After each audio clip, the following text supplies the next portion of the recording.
O vento gelado da serra cortava a pequena cidade de São Bento do Sul naquela noite de agosto.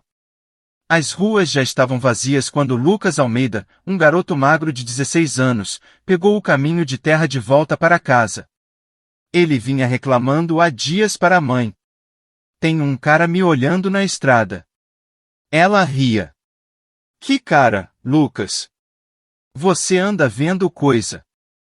Mas ele sabia que não. Os postes de luz ao longo da estrada eram falhos. Alguns piscavam. Outros, apagados há meses, deixavam o caminho envolto em sombras irregulares. Lucas acelerou os passos, apertando a mochila contra o peito. Foi então que ele ouviu. O barulho vinha da mata à esquerda. Algo se movia entre as árvores. Rápido demais. Grande demais. Ele virou a cabeça, prendendo a respiração. Do outro lado da estrada, alguém estava ali. A princípio, parecia um homem, alto, magro, parado entre os troncos das araucárias. Mas então Lucas viu os olhos. Vermelhos. Eles brilhavam como brasas vivas, fixos nele, sem piscar. Lucas começou a correr. Os passos atrás dele cresceram, pesados, cortando a estrada de terra com velocidade impossível. Lucas gritou. Os moradores mais próximos dizem que ouviram. Mas ninguém abriu a porta naquela noite. Na manhã seguinte, Lucas Almeida não apareceu para o café. Nem para a escola. Nem em lugar nenhum. A polícia local não levou a sério no início. Deve ter fugido. Adolescente some toda hora. Mas sua mãe, Dona Vera, sabia que não. Ele nunca faria isso comigo. Os boatos começaram a correr. Alguns diziam que viram luzes na mata naquela noite. Outros, que ouviram mais gritos, não apenas um. O caso começou a se espalhar. Até chegar aos ouvidos de Joaquim Siqueira. Um velho caçador. O último mateiro de verdade da cidade. Quando soube do desaparecimento, sentiu um arrepio na espinha. Ele já viu isso antes. Isso não é coisa de gente. Naquela mesma noite, pegou a lanterna, o rifle antigo e caminhou até a estrada onde Lucas foi visto pela última vez. O vento carregava um cheiro estranho. Um cheiro de cachorro molhado misturado com ferro. Foi então que ele encontrou as pegadas. Grandes demais. Com dedos alongados, garras arrastadas no barro. Mas, depois de alguns metros, elas mudavam. As patas ficavam menores. E de repente, se transformavam em pegadas humanas. Kim prendeu a respiração. Ele sabia o que isso significava. Alguém, ou algo, havia voltado a São Bento do Sul. E agora, estava caçando. Olhando de perto, Joaquim percebeu que as pegadas humanas terminavam bem em frente a uma porteira de madeira. O símbolo gravado na cerca chamou sua atenção. Ele já o tinha visto antes. Mas não em qualquer lugar. Na casa do prefeito. O cheiro da mata era diferente naquela manhã. Joaquim Siqueira sentiu o peso do rifle nas costas enquanto avançava pela trilha esquecida. Aquela terra era dele, mesmo que os outros tivessem esquecido. Por muito tempo, ele foi o caçador mais respeitado de São Bento do Sul. Sabia diferenciar o rastro de uma onça de um javali, distinguir os sons noturnos entre o vento e a ameaça. Seu avô lhe ensinou tudo isso, assim como o avô dele antes. Mas então vieram as cercas, as estradas de asfalto, os meninos da cidade que não precisavam mais aprender a caçar porque podiam comprar carne no mercado. Os lobos sumiram, diziam. A floresta estava segura. Kim sabia que era mentira. Porque algumas coisas nunca somem de verdade. Seguindo pela estrada onde Lucas desapareceu, ele encontrou os primeiros sinais. Galhos quebrados, pegadas erráticas que se perdiam na mata densa. Pequenos detalhes que a polícia nunca notaria. Mas Kim notou. Ele viu os arranhões nas árvores. Longos, fundos. Como se algo tivesse passado ali raspando as garras no tronco, marcando território. Ele deslizou os dedos sobre um dos cortes e franziu a testa. Ainda recente. Não era um urso. Não era um bicho qualquer. Era um aviso. E Kim sabia muito bem do que. Ao chegar em casa, pegou a caixa velha de madeira no fundo do armário. Os jornais antigos estavam todos ali. Lucas não foi o primeiro. Nos últimos 50 anos, os desaparecimentos seguiam um padrão. Sempre jovens, sempre perto da mata. Nunca encontrados. A polícia esquecia. A cidade esquecia. Mas Kim lembrava. Porque ele viu um quando era criança. E agora, eles estavam de volta. O sol já caía quando Kim voltou à mata. Ele não precisou procurar muito. Os rastros ainda estavam frescos. Mais arranhões. Mais pegadas grandes demais para qualquer cachorro, mas ainda não humanas. E então, um som veio. Um uivo longo. Mas havia algo errado nele. Kim prendeu a respiração. Porque não era apenas um uivo. Era algo tentando imitar uma voz humana. Tentando falar. Tentando chamar alguém. Kim sentiu a espinha gelar. O último mateiro sabia o que aquilo significava. A caça tinha começado. Joaquim ajustou o cinto onde carregava a faca e a cartucheira de balas de prata. Ele sabia que aquilo não era um mito. O velho avô falava sobre as criaturas que se escondiam nas sombras da floresta desde que ele era um garoto. Agora, ali, com o cheiro de terra úmida e a lua cortando o céu escuro, ele sentia na pele que essa noite seria diferente. Ele estava prestes a enfrentar aquilo que espreitava a cidade por tanto tempo. O rastro era fácil de seguir. Pegadas espaçadas, profundas demais para um humano comum. Arranhões em árvores, deixando fendas na casca como se garras afiadas tivessem rasgado a madeira sem esforço. Mas o pior era o cheiro. Uma mistura de sangue, enxofre e algo mais, algo podre e primitivo. Ele não era o único a caçar naquela noite. Seus passos eram silenciosos, calculados. O rifle estava pronto, a respiração controlada. A trilha levava a uma clareira oculta, onde o chão estava marcado por arranhões profundos e manchas escuras de sangue ressecado. Ossos quebrados estavam espalhados por ali, alguns ainda frescos. Joaquim se ajoelhou, examinando os fragmentos. Humanos. O vento mudou, trazendo um uivo grotesco. Não era um som comum. Era algo tentando imitar um lobo, mas com falhas. Quase humano, mais distorcido, como um eco saindo de uma garganta errada. Os pelos do pescoço de Joaquim se arrepiaram. Ele girou sobre os calcanhares e ergueu o rifle. Os olhos estavam lá. 2 pontos vermelhos brilhantes na escuridão. Altos demais para pertencer a um homem comum.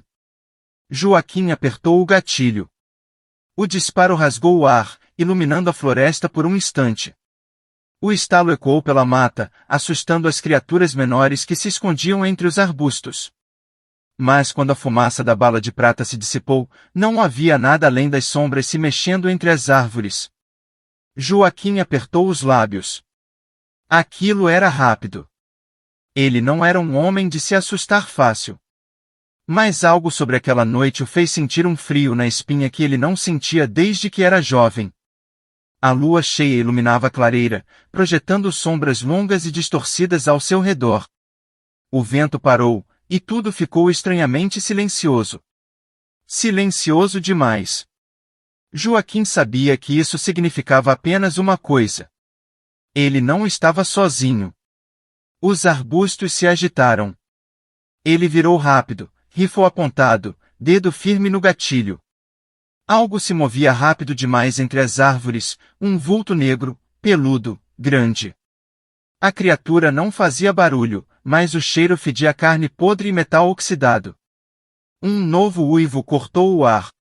Joaquim se abaixou por instinto, sentindo o som vibrar em seus ossos. Mas não era apenas um uivo. Era um chamado.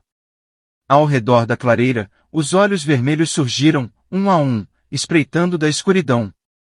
Não era apenas um. Joaquim não pensou duas vezes. Pegou uma granada de fogo que tinha preso à cintura e a arremessou na direção dos olhos mais próximos. O estouro explodiu em luz e calor, incendiando a vegetação ao redor. Os olhos desapareceram, e uivos de dor e raiva ecoaram pela floresta. Ele recuou, respirando pesado. Não poderia enfrentá-los sozinho. Não agora. Com passos calculados, voltou pelo caminho de onde veio, sempre de olho nas sombras. Os olhos vermelhos ainda estavam lá, mas agora mantinham distância. Observando. Esperando. Foi então que ele notou algo estranho. As pegadas. Os rastros que seguirá até ali não levavam mais para a mata. Ele seguiu com a lanterna e, com um frio cortante subindo sua espinha, viu a direção para onde iam. Para a cidade. Para a casa do prefeito. Joaquim sentiu seu coração martelar no peito. Ele sabia que os lobisomens podiam ser criaturas solitárias, vagando pela floresta, presas ao ciclo da lua. Mas isso era algo diferente. Algo maior. Ele ajeitou o rifle no ombro e caminhou rápido. Agora não era mais uma caça. Era uma guerra. A chuva tamborilava fraca sobre as telhas da casa de Joaquim, misturando-se ao render dos galhos retorcidos das árvores ao redor. O vento carregava um cheiro pesado de terra úmida e podridão, algo que fazia sua pele arrepiar de forma instintiva. Ele sabia que aquela noite seria diferente. O peso das descobertas recentes ainda ardia em sua mente. A cada página que virava nos antigos registros da cidade, uma história sombria se desenhava. Desaparecimentos misteriosos vinham ocorrendo em São Bento do Sul desde sua fundação. Crianças, adolescentes e viajantes que nunca eram encontrados, sempre em padrões espaçados de tempo. E cada uma dessas ocorrências estava, de alguma forma, ligada à família Medeiros. Os Medeiros não eram apenas uma dinastia política que dominava a região havia décadas. Eles eram uma maldição. Uma linhagem ligada a algo muito mais antigo, muito mais terrível. Algo que se escondia na escuridão da mata, esperando pela próxima lua cheia. Joaquim encontrara um documento que detalhava um ritual antigo chamado a Lua Vermelha. Ele foi escrito em uma caligrafia tremida e manchada, por alguém que claramente tentava deixar um aviso. Quando a lua sangra no céu, a fera caminha entre os homens. Os escolhidos devem ser oferecidos, ou a cidade inteira pagará o preço. Os líderes devem garantir o sacrifício. Eles sempre garantem. O caçador recostou-se na cadeira, seu coração pulsando acelerado. Sentia o peso do papel em suas mãos como se fosse chumbo. Era isso. O prefeito não era apenas um político corrupto. Ele era um guardião desse segredo, um sacerdote desse culto maldito. A lembrança do olhar vazio e perturbador de Álvaro Medeiros lhe veio à mente. A expressão tranquila, confiante, de alguém que já sabia de tudo antes mesmo de ser questionado. Joaquim se levantou abruptamente. Não havia mais tempo para perder. Pegou seu rifle e sua faca de prata. Se aquele homem pensava que ele era apenas um velho incapaz, teria uma surpresa. A casa do prefeito ficava no alto da colina, imponente, observando a cidade como um predador silencioso. Joaquim caminhou devagar pela estrada de terra, os olhos atentos a qualquer movimento nas sombras.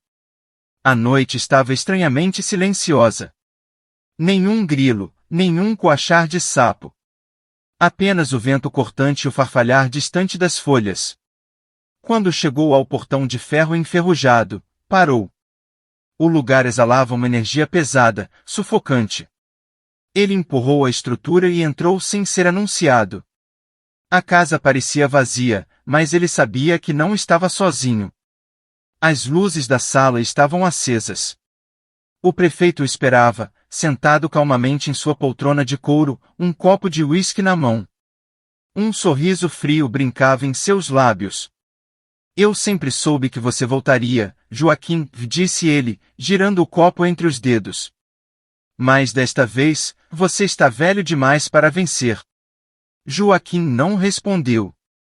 Apenas apertou a empunhadura de sua faca, os olhos fixos no homem à sua frente. Você acha que pode parar o que está para acontecer? Continuou o prefeito. Esse ciclo existe muito antes de você nascer. Sempre existirá. Se não houver o sacrifício, a cidade será destruída. Quantas vidas você já tirou com essa desculpa? Rosnou Joaquim. Quantas crianças tiveram que morrer para manter esse pacto sujo? O prefeito riu. Todas as que foram necessárias. Joaquim sentiu o ódio crescer como um fogo dentro de si. Mas antes que pudesse reagir, algo mudou no ambiente. O ar ficou mais denso. Um cheiro forte de carne queimada invadiu suas narinas. E então, ele sentiu. Algo estava ali. O vento gelado entrou pela janela aberta, e uma silhueta negra surgiu na porta.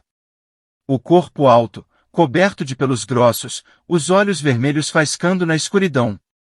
A respiração da coisa era profunda, entrecortada por estalos grotescos de ossos se ajustando. Joaquim ergueu sua arma, mas a criatura foi rápida. Um golpe o jogou contra a parede. O impacto lhe tirou o ar, e ele sentiu um gosto ferroso na boca. O lobisomem avançou, mas, antes de alcançá-lo, parou de repente. Ficou apenas ali, encarando-o, rosnando baixo. Joaquim sentiu o bafo quente e fétido da criatura a poucos centímetros de seu rosto. Ele segurou firme a faca de prata, esperando o golpe final. Mas então, num movimento rápido e assustador, a coisa recuou, desaparecendo pela porta como uma sombra viva. O prefeito se levantou lentamente da poltrona, terminando seu uísque com calma. Boa sorte, Joaquim. Da próxima vez, ele não vai recuar. O caçador se levantou com dificuldade. Sabia que aquilo ainda não tinha acabado. Não enquanto aquele mal continuasse a assombrar a cidade. Naquela mesma noite, Joaquim encontra uma marca profunda de garra na parede de sua própria casa. A criatura esteve ali. Ela estava caçando ele agora. A noite em São Bento do Sul parecia mais escura do que o normal. Joaquim sentia o peso da lua cheia sobre os ombros, uma presença silenciosa que iluminava a floresta ao seu redor com um brilho pálido e doentio. O ar carregava um cheiro de terra úmida, misturado a algo mais metálico e espesso. Sangue.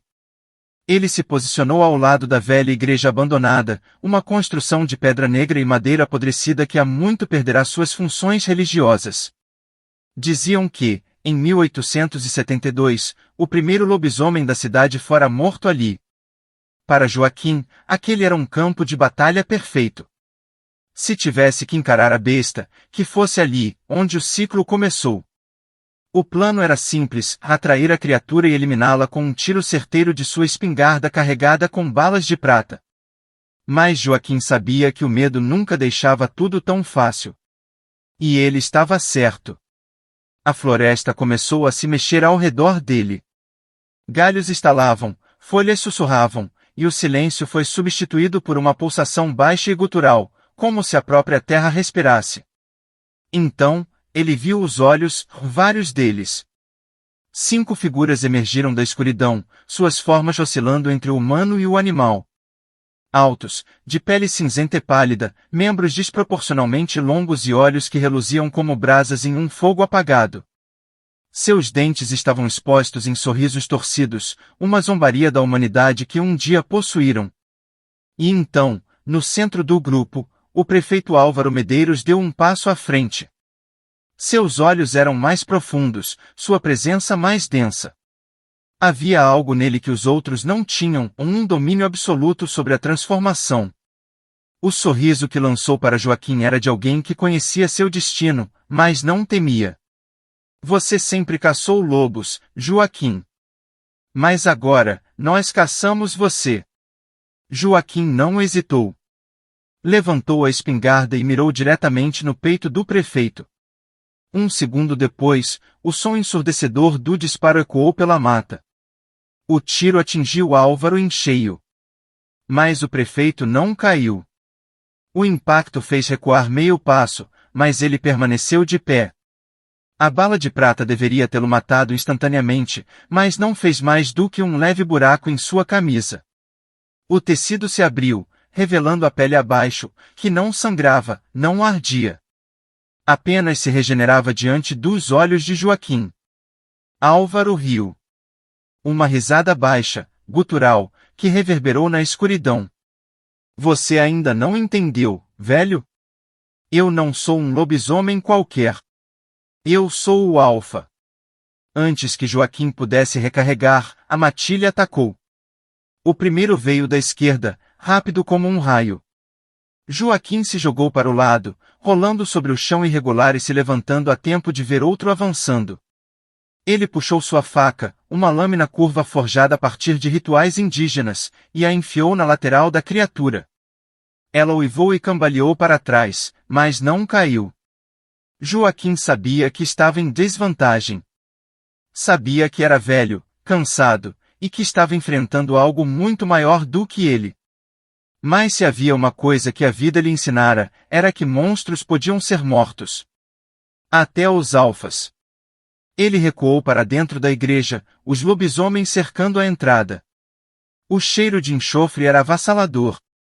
Álvaro entrou logo atrás deles, caminhando lentamente, desfrutando do terror crescente nos olhos do caçador.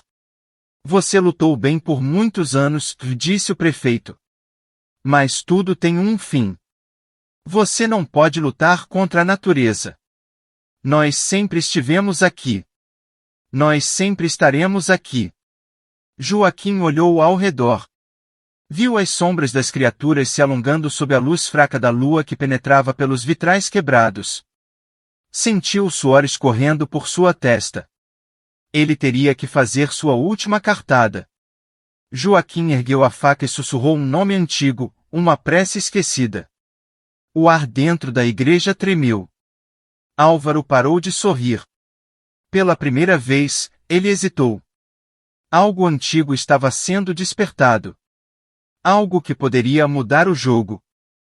O cheiro de fumaça já pairava no ar antes mesmo do fogo ser aceso. Joaquim sabia que aquela era sua última noite. Sentia nos ossos cansados, na dor lancinante que se espalhava pelo corpo. Estava velho demais para aquilo, mas ninguém mais faria o que precisava ser feito. A noite estava quente, abafada, e a lua cheia parecia ainda maior no céu escuro. A floresta estava estranhamente silenciosa, como se todas as criaturas soubessem o que estava para acontecer. Somente os uivos ao longe quebravam um mutismo opressor. Eles estavam vindo. Joaquim ajeitou a espingarda sobre os joelhos e tocou a bainha da faca ritualística presa ao cinto. Era uma lâmina antiga, de osso e prata, entalhada com símbolos que ele não sabia ler. Seu avô a passará para ele, e agora, finalmente, ela teria um uso derradeiro. Ele esperava na clareira, diante da velha igreja abandonada. Diziam que ali, mais de um século atrás, o primeiro lobisomem daquela região havia sido morto e enterrado. Mas ele sabia a verdade, aquilo não fora um fim, apenas o início de algo muito pior. Ao longe, passos pesados quebravam galhos. Sombras se moviam entre as árvores. Joaquim levantou a arma e mirou. Eles estavam vindo. 5 figuras surgiram da escuridão, caminhando sem pressa, como se soubessem que a vitória já era delas. Eram altos, de pele cinzenta, olhos reluzentes como brasa viva. Suas bocas se curvavam em sorrisos que mostravam presas afiadas. Um deles, uma mulher de cabelos longos e emaranhados, lambeu os lábios. E então, no meio deles, surgiu o prefeito. Você sempre caçou lobos, Joaquim. Mas agora, nós caçamos você. O prefeito Álvaro Medeiros sorriu. Sua pele tremulava, as veias pulsavam como serpentes vivas sob a carne. Ele jogou a cabeça para trás, e um estalo grotesco ecoou pela clareira quando seus ossos começaram a mudar. Seu maxilar se alongou, as mãos se tornaram garras. Joaquim não hesitou. Apertou o gatilho. O tiro acertou o peito do prefeito e ele cambaleou para trás, mas não caiu. Na verdade, nem sangrou. Em vez disso, riu. Você não entende, né? Eu não sou um lobisomem qualquer. Eu sou o Alfa. Com um movimento rápido, ele arrancou a bala do peito como se fosse um simples incômodo. Os outros lobisomens se aproximaram, cercando Joaquim. O caçador pegou sua faca e deu um passo para trás. Ele sabia que não sairia dali vivo. Mas também sabia que, se não parasse aquilo agora, a cidade estaria condenada. Talvez o mundo inteiro. Venham, então. Rosnou ele, abrindo os braços. Vamos acabar logo com isso. O primeiro lobisomem investiu. Joaquim girou o corpo e cravou a faca na lateral do monstro. O grito da criatura foi um urro agudo e bestial. Mas não houve tempo para celebrar. Outro veio logo em seguida, acertando-lhe um golpe no peito e o jogando ao chão. Seu corpo doía. O sangue escorria do corte profundo no peito. Sua visão ficou turva. O prefeito se aproximou, seus olhos vermelhos brilhando como brasas. Sua lenda termina aqui, Joaquim. O caçador cuspiu sangue e riu. Eu não sou o último caçador. Com um último esforço, ele estendeu a mão e puxou a alavanca. O velho mecanismo incendiário que preparara horas antes entrou em ação. Faíscas voaram, e então as chamas irromperam ao redor da clareira, se alastrando rapidamente pela mata seca. Os lobisomens urraram.